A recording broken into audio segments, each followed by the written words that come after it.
Kumusta Clanward League nyo guys? Humihinga pa ba?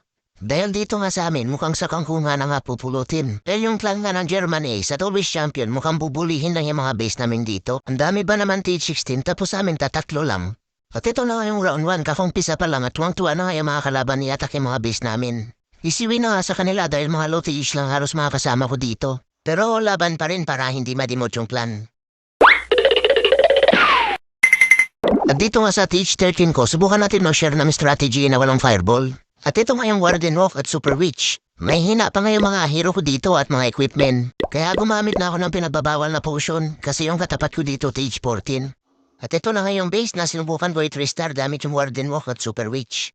Dito nga, inunahan ko lang ilapag si Tatang dito para maklear niya na yung mga ibang buildings at defense dito sa gilid. At naglapag lang nga muna ako ng isang balloons para malure yung air mines kung meron man nakalagay dyan bago yung healer.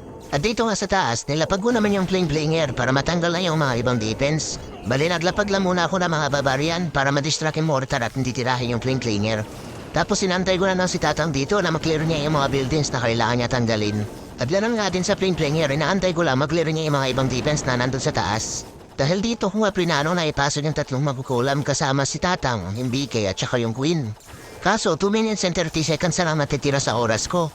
Dahil sa sobrang tanda na ni Tatang at mapupat na pumilos kaya ginamitan ko na dito ng rage para matanggal niya na agad yung mga buildings na kailangan niya tanggalin. At baka maubusan pa nga ako dito ng oras. Dahil isa sa mga problema ng Warden Walk yung time fail. Kaya dito nung matanggalan ni Tatang yung Elixir Collector, siningulan ko na hilain gamit yung tatlong mangkukulam. At nauubusan na nga ako ng oras dito. Tapos nilapag ko na nga si BK doon sa may taas para mag-clear niya na yung Elixir Collector. At baka mabalyo pa nga yung mga big boys at ibang butas pa yung papasukan. Buti na lang, tamang butas yung pinasok nila. Kaya dito, sinaportahan ko na ng rage para mabilis sila makabasak ng mga buildings at defense. Kaso yung TH40 na to, napansit ang pangalan. Puro mga tatlong puting gwardiya pa lang nilagay kaya lalong bumagal yung mga troops ko dito. Buti na lang yung plain drainer doon sa taas, tuwa sa kakaparit at naubos na kayo mga defense na nandun. Kaya dito, nilapag ko na agad si Tomboy at ginamit agad yung ability niya para matanggal niya na agad yung mga ibang defense. Tapos naglagay lang ako ng spell ng mga tiyanak dito sa may single inferno para madistract na rin yung mga enemy hero. Kaya nung lumapit na yung hero na Tomboy, hindi siya pinagtulungan ng mga enemy hero. At sinuportahan ko na nga agad dito si Tomboy ng Hithunter para mapatay na nila agad yung mga enemy hero.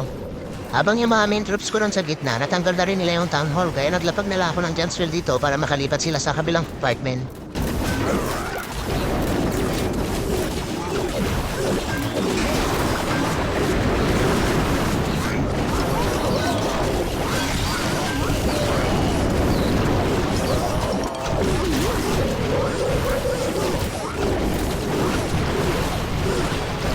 At ayun na guys, nakachamba lang yung TH13 ko dito.